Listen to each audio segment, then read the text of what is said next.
Once upon a time, when forests could still whisper into the ears of the wind, and animals told stories more with their eyes than with words, there was a vast jungle named Shantara, where shade was more abundant than sunlight, and time flowed as slowly as a summer-dried stream. In that forest lived a red fox named Kavi, born on a moonless night. From the moment he came into the world, Kavi was different. He didn't open his eyes like other fox cubs. He didn't run or chase. He didn't gaze at the trees. The old owl said, "He's blind. How can a blind fox survive in the wild?"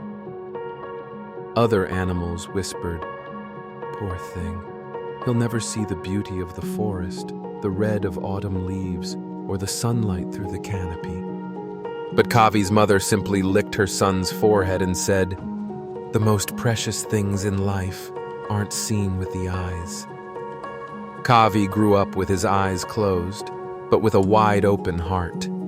He could hear every breath the forest took.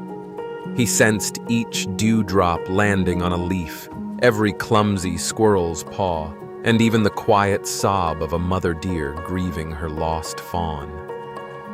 While the other cubs played chase or learned to hunt and climb, Kavi sat by the stream, listening.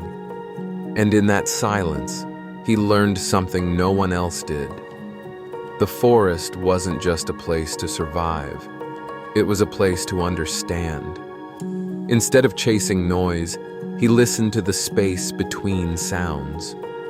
Even if someone passed by without a word, he could feel whether they were happy or sad, tired or strong, whether they carried light or shadow in their hearts. Though no one said it aloud, Kavi knew things even the others didn't yet know about themselves. But the whispers never stopped. "A blind fox can't lead anyone.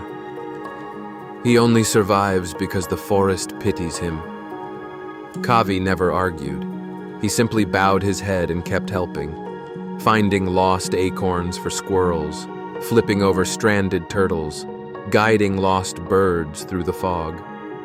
Gradually, some animals began to feel safe around him. Perhaps because near Kavi, they saw themselves more clearly. Then one year, the dry season came early and stayed too long. Streams dried up, leaves turned brittle, and the west wind carried the scent of ash. Birds flew farther. Deer migrated north. Even the proud tigers left their caves to search for water.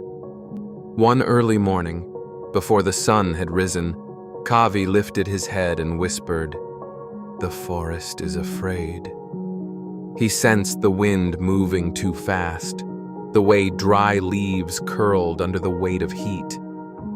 He heard the silence where once birds sang.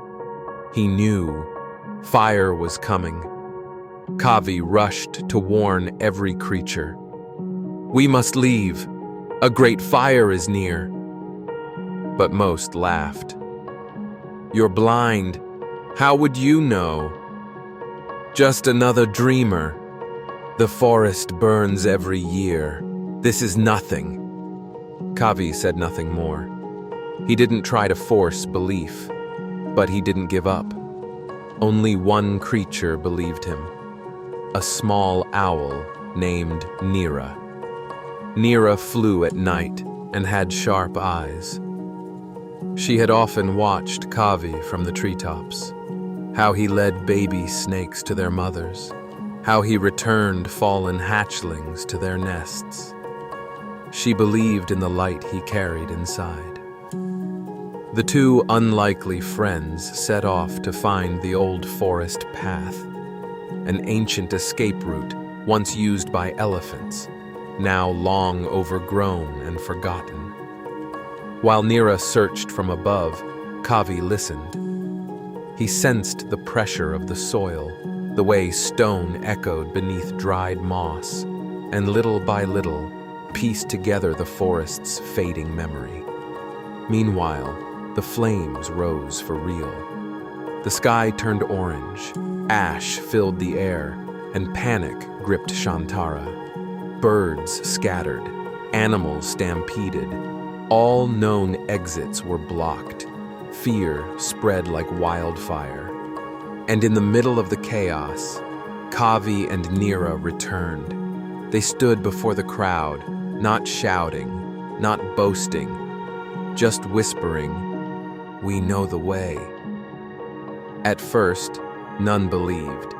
But when they saw Kavi, eyes forever closed, walking calmly toward danger, something changed. A few followed, then more, until soon, an entire forest was moving, not out of fear, but out of trust. The journey wasn't easy. Winds shifted, fires chased. There were snakes, pits, fallen trees. But Kavi didn't waver. He couldn't see the path, but he could feel it. And from a few early followers, the line grew. Birds, beasts, reptiles, even the proud tigers, all trailing behind a blind fox. At last, as the final flame consumed the trees behind them, the caravan emerged into a new land, lush, green, with clear water and sunlight pouring down like blessing. A place thought to exist only in dreams. And the entire forest bowed, not to the strongest, not to the fastest, but to the one who dared believe there was a way forward, before anyone else did. From then on, the tale of the blind fox who saw with his heart traveled across lands. Animals passed it on to their young. Birds sang it in the mornings. Trees echoed it in the rustle of leaves. And whenever someone was lost, they would whisper, "Remember Kavi." Years later, a young fox asked old Kavi, sitting beneath a great tree, "Uncle, why weren't you afraid? You couldn't see anything, yet you led everyone through the fire." Kavi smiled, gently stroked the pup's head, and said, "Because I didn't need to see to believe. I just had to listen to what was inside. Sometimes your eyes can fool you, but your heart never will." Then he turned toward the distant trees, where the sun was setting, and whispered, "True light is never afraid of the dark."